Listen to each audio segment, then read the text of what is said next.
शिक्षकों की transfer posting की चल रही प्रक्रिया के बीच नीतीश कैबिनेट ने बड़ा फैसला ले लिया है। नमस्कार, दर्श न्यूज में आपका स्वागत है। मैं हूं अनुराग। शिक्षकों की ट्रांसफर पोस्टिंग की प्रक्रिया चल रही है शिक्षा विभाग में। हालांकि 100 दिन में चले 2.5 कोस वाली हालत है। अब तक महज 35 शिक्षकों के ही नाम का ऐलान किया गया है, लिस्ट जारी किया गया है, लेकिन 1,90,000 शिक्षकों ने आवेदन दिया है ट्रांसफर पोस्टिंग के लिए। और इसमें बीपीएससी के भी शिक्षक हैं, विशिष्ट शिक्षक भी हैं और उसके अलावा पूर्व वाले नियमित शिक्षक भी हैं। लेकिन अभी बीमारी के आधार पर, कैंसर की बीमारी के आधार पर महज 35 शिक्षकों का ही ट्रांसफ़र हो सका है, जबकि लिस्ट इतनी लंबी है। ट्रांसफ़र पोस्टिंग की प्रक्रिया चल रही है। इस बीच नीतीश कैबिनेट ने बड़ा फैसला ले लिया है। फैसले के बारे में आपको बताएंगे, लेकिन थोड़ा ट्रांसफ़र पोस्टिंग के बारे में बता दें कि ट्रांसफ़र पोस्टिंग 1,90,000 से ज़्यादा शिक्षकों ने आवेदन दिया है, जिसमें 1,62,000 के लगभग शिक्षक जो हैं उन्होंने दूरी के आधार पर आवेदन दिया है। बाकी के अन्य शिक्षक हैं अन्य कारणों से, जिसमें बीमारी की वजह बताई गई है या फिर दिव्यांग हैं या फिर पति पत्नी का मामला है, तो उस मामलों में ट्रांसफ़र पोस्टिंग मांगी गई है। तो ये प्रक्रिया चल ही रही थी, ट्रांसफ़र पोस्टिंग की प्रक्रिया। और इस दौरान शिक्षा विभाग के 2 सीनियर मोस्ट आईएएस अधिकारी रिटायर करने वाले थे, लेकिन सरकार ने अब बड़ा फैसला ले लिया है। आपको बड़ी खबर बता रहे हैं। कैबिनेट की बैठक हुई है आज। अगर यूँ कहें कि अभूतपूर्व बैठक है, और अभूतपूर्व इस बैठक में जिसमें जिस तरह से 136 एजेंडों पर मुहर लगाई गई है। सीएम नीतीश कुमार की प्रगति यात्रा से भी जुड़ा हुआ है ये, क्योंकि प्रगति यात्रा चल रही है और प्रगति यात्रा से जुड़े जो फैसले लिए गए थे उन पर कैबिनेट में मुहर लगाई गई है। उनकी संख्या ज़्यादा है, 82 की संख्या ऐसी है जिसमें प्रगति यात्रा के दौरान फैसला लिया गया था और उसमें कैबिनेट की मुहर लगा दी गई है। यानी प्रगति यात्रा में सीएम नीतीश कुमार के सामने जो समस्याएं आ रही हैं, उन समस्याओं को तत्काल उनका निराकरण किया जा रहा है। ऐसे में शिक्षा विभाग में समस्याएं तो समस्याएं ही हैं, काफ़ी समस्याएं बढ़ी हुई हैं।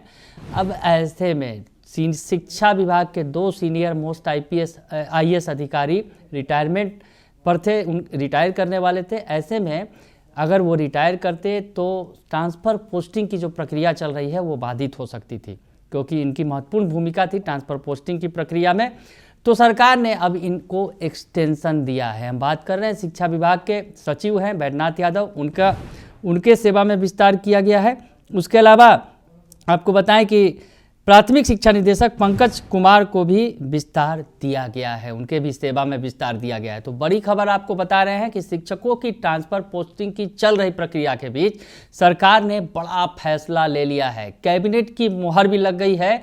2 आईएएस अधिकारी जो रिटायर करने वाले थे उन्हें सेवा विस्तार दिया गया है, जिसमें एक शिक्षा विभाग के सचिव है बैद्यनाथ यादव, तो दूसरे प्राथमिक शिक्षा निदेशक पंकज कुमार शामिल है। तो बड़ी खबर आपको बता रहे हैं। विस्तार से थोड़ा बता दें कि क्या कुछ है। बिहार कैबिनेट की जो बैठक हुई है, जिसमें 136 एजेंडे पर मुहर लगी है, उसमें ये एजेंडा भी शामिल था। उनके एक्सटेंशन पर जो है विचार किया गया था कैबिनेट में, वो मुहर लगा दी गई है। और ट्रांसफ़र पोस्टिंग और शिक्षकों की नियुक्ति जो बड़े पैमाने पर हो रही है, इन सभी को देखते हुए फैसला लिया गया है। बड़ा फैसला लिया गया है सरकार की तरफ से। अगर ये अधिकारी जो अभी काफ़ी महत्वपूर्ण पद पर है शिक्षा विभाग में, अगर उनकी वो अगर रिटायर करते तो प्रक्रिया बाधित हो सकती थी। ऐसे भी ये प्रक्रिया काफ़ी धीमी चल रही है, जिस पर शिक्षकों का गुस्सा भी देखने को मिल रहा है। शिक्षक लगातार बार आवाज़ उठा रहे हैं कि ट्रांसफ़र पोस्टिंग की प्रक्रिया को आखिर बीरबल की खिचड़ी की तरह क्यों पकाया जा रहा है। इस तरह की बात करते नजर आ रहे हैं। शिक्षक बार कैंपेनिंग भी चला रहे हैं सोशल मीडिया के जरिए। और इस बीच अब सरकार ने फैसला लिया है, यानी सरकार चाहती है कि ट्रांसफ़र पोस्टिंग की जो प्रक्रिया है वो बाधित न हो, सही तरीके से हो जाए। इसके लिए बैद्यनाथ यादव जो शिक्षा विभाग के सचिव हैं, उन्हें विस्तार दिया है। 2007 बैच के आईएएस अधिकारी हैं बैद्यनाथ यादव। इसी महीने 28 फरवरी को रिटायर करने वाले थे, यानी फरवरी का महीना जो है वो रिटायरमेंट का महीना था उनका। 28 तारीख को वो रिटायर होने वाले थे। राज्य सरकार ने अपने नियमों को शिथिल करते हुए उन्हें 1 साल का सेवा विस्तार दिया है। वे नियोजन के आधार पर अगले 1 साल तक, यानी 28 फरवरी 2026 तक अपने पद पर बने रहेंगे। यानी अब अगले साल रिटायर करेंगे बैद्यनाथ यादव। काफ़ी महत्वपूर्ण पद पर थे और काफ़ी लंबे समय से वो सचिव के पद को संभाल रहे हैं शिक्षा विभाग के बैद्यनाथ यादव। तो ऐसे में उनको 1 साल का सेवा विस्तार दे दिया गया है सरकार की तरफ से, कैबिनेट की तरफ से मुहर लग गई है। उसके अलावा शिक्षा विभाग के दूसरे जो बड़े अधिकारी हैं, एक और अधिकारी हैं, उन्हें भी सेवा विस्तार दिया गया है। प्राथमिक शिक्षा निदेशक पंकज कुमार को भी सेवा विस्तार दिया गया है। 2010 बैच के आईएएस अधिकारी पंकज कुमार भी 28 फरवरी 2025 को यानी इसी महीने रिटायर करने वाले थे, लेकिन उन्हें भी अब एक्सटेंशन दिया गया है और वो भी अगले साल तक यानी 28 फरवरी 2026 तक पद पर बने रहेंगे। और आपको बताएं कि बैद्यनाथ यादव हों या फिर पंकज कुमार शिक्षा विभाग में बड़े अहम पदों को संभाल रहे थे और ट्रांसफ़र पोस्टिंग में जो कमेटी बनाई गई थी, आपको याद होगा, जो पिछले दिनों जिसमें बैद्यनाथ यादव ने उसकी अध्यक्षता की थी, जो शिक्षा विभाग के सचिव हैं उन्होंने अध्यक्षता की थी। हालांकि कमेटी ने 3 महीने का वक्त लिया, 3 महीने से ज़्यादा का वक्त लिया था और ट्रांसफ़र पोस्टिंग की प्रक्रिया की शुरुआत कर दी गई थी। ऑनलाइन मांगे जा रहे थे आवेदन, लेकिन इस बीच मामला कोर्ट में चला गया था और कोर्ट ने इस पर रोक लगा दी थी। तो शिक्षा विभाग ने वो चैप्टर क्लोज कर दिया, लेकिन विशेष आधार पर शिक्षकों को ट्रांसफ़र पोस्टिंग दी गई।